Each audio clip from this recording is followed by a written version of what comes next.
नमस्कार। प्रेमचंद्र की कहानी शीर्षक आत्माराम का दूसरा भाग।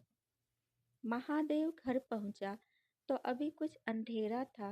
रास्ते में एक कुत्ते के सिवा और किसी से भेंट न हुई और कुत्ते को मोहरे से विशेष प्रेम नहीं होता। उसने कलसे को एक नाद में छिपा दिया और कोयले से अच्छी तरह ढककर अपनी कोठरी में रख आया। जब दिन निकल आया तो वह सीधे पुरोहित के घर पहुंचा।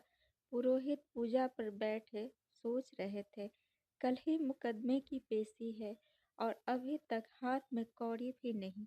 यजमानों में कोई सांस भी लेता, इतने में महादेव ने पलायन की। पंडित जी ने मुंह फेर लिया। वह अमंगल मूर्ति कहाँ से आ पहुंची मालूम नहीं। दाना भी मैसर होगा या नहीं। रुष्ट होकर पूछा, क्या है जी, क्या कहते हो? जानते नहीं इस समय पूजा कर रहे हैं? महादेव ने कहा, महाराज, आज मेरे यहाँ सत्यनारायण की कथा है। पुरोहित जी विस्मित हो गए।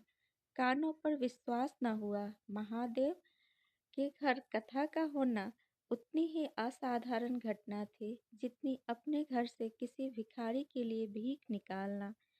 पूछा, आज क्या है? महादेव बोला, कुछ नहीं, ऐसा इच्छा हुई कि आज भगवान की कथा सुन लो। प्रभात ही से तैयारी होने लगी। वेदों के निकटवर्ती गांवों में सुपारी फिरी। कथा के उपरांत भोज का भी न्योता था। जो सुनता आश्चर्य करता, आज रेत में दूध कैसे जमी। संध्या समय जब सब लोग जमा हो और पंडित जी अपने सिंहासन पर विराजमान हुए तो महादेव खड़ा होकर उच्च स्वर में बोला, भाइयों, मेरी सारी उम्र छल कपट में कट गई। मैंने न जाने कितने आदमियों को दगा दी, कितने खरों को खोटा किया, पर अब भगवान ने मुझ पर दया की है। वह मेरे मुंह की कालिख को मिटाना चाहते हैं। मैं आप सब भाइयों से ललकार कर कहता हूँ कि जिसका मेरे जिम्मे जो कुछ निकलता हो, जिसकी जमा मेरे मार ली हो, जिसके चोखे माल का खोटा कर दिया हो, वह आकर अपनी एक एक कौड़ी चुका ले। अगर कोई यहाँ न आ सका हो तो आप लोग उससे जाकर कह दीजिए, कल से 1 महीने तक जब जी चाहे आए और अपना हिसाब चुकता कर ले। गवाही साखी का काम नहीं। सब लोग सन्नाटे में आ गए। कोई मार्मिक भाव से सिर हिलाकर बोला, हम कहते न थे। किसी ने अविश्वास से कहा, क्या खाकर भरेगा, हजारों को टोटल हो जाएगा। एक ठाकुर ने ठठोली की, और जो लोग सुरधाम चले गए। महादेव ने उत्तर दिया, उसके घर वाले तो होंगे। किंतु इस समय लोगों को वसूली की इतनी इच्छा न थी जितनी वह जानने की कि इसने इतना धन मिला कहाँ से। किसी को महादेव के पास आने का साहस न हुआ। देहात के आदमी थे, गड़े मुर्दे उखाड़ना क्या जाने। फिर प्रायः लोगों को याद भी न था कि उन्हें महादेव से क्या पाना है, और ऐसे पवित्र अवसर पर भूल चूक हो जाने का भय उनका मुंह बंद किए हुए था। सबसे बड़ी बात यह थी कि महादेव की साधुता ने उन्हें वशीभूत कर दिया था। अचानक पुरोहित जी बोले, तुम्हें याद है मैंने एक कंठा बनाने के लिए सोना दिया था? तुमने कई मासे तौल में उड़ा दिए थे। महादेव, हाँ याद है। आपका कितना नुकसान हुआ होगा? पुरोहित, 50 रुपए से कम ना होगा। महादेव ने कमर से 2 मोहरें निकाली और पुरोहित जी के सामने रख दी। पुरोहित जी की लोलुपता पर टिकाए होने लगी। यह बेईमानी है। बहुत हो तो 2-4 रुपए का नुकसान हुआ होगा। बेचारे से 50 रुपए ऐंठ लिए। नारायण का भी डर नहीं। बनने को पंडित पर नियत ऐसी खराब। राम राम। लोगों को महादेव पर एक श्रद्धा सी हो गई। 1 घंटा बीत गया पर उन सहस्त्रों मनुष्यों में से एक भी खड़ा न हुआ।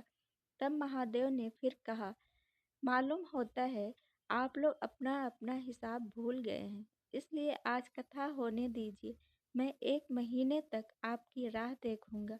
इससे पीछे तीर्थ यात्रा करने चला जाऊंगा। आप सब भाइयों से मेरी विनती है कि आप मेरा उद्धार करें। 1 महीने तक महादेव लेनदारों की राह देखता रहा। रात को चोरों के भय से नींद न आती।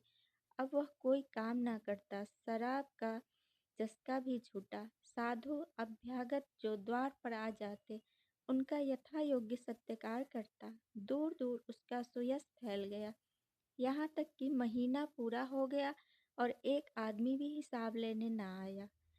अब महादेव को ज्ञात हुआ कि संसार में कितना धर्म, कितना कितना सद्व्यवहार है। अब उसे मालूम हुआ कि संसार बुरों के लिए बुरा है और अच्छों के लिए अच्छा। इस घटना को हुए 50 वर्ष बीत चुके हैं। आप वेदों जाइए तो दूर ही से एक सुनहला कलश दिखाई देता है। वह ठाकुर द्वारे का कलश है।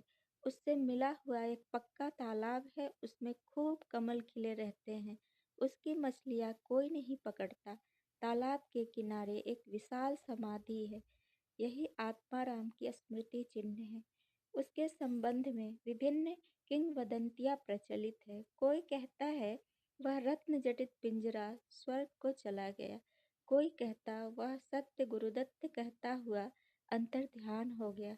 पर यथार्थ यह है कि उस पक्षी रूपी चंद्र को किसी बिल्ली रूपी राहु ने ग्रस लिया। लोग कहते हैं आधी रात को अभी तक तालाब के किनारे आवाज आती है। सत्य गुरुदत्त शिव दत्त दाता राम के चरण में चित्त लागा। महादेव के विषय में भी कितनी ही जन श्रुतियाँ हैं।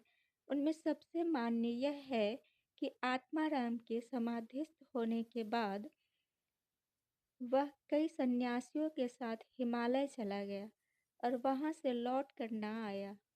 उसे उसका नाम आत्माराम प्रसिद्ध हो गया। धन्यवाद।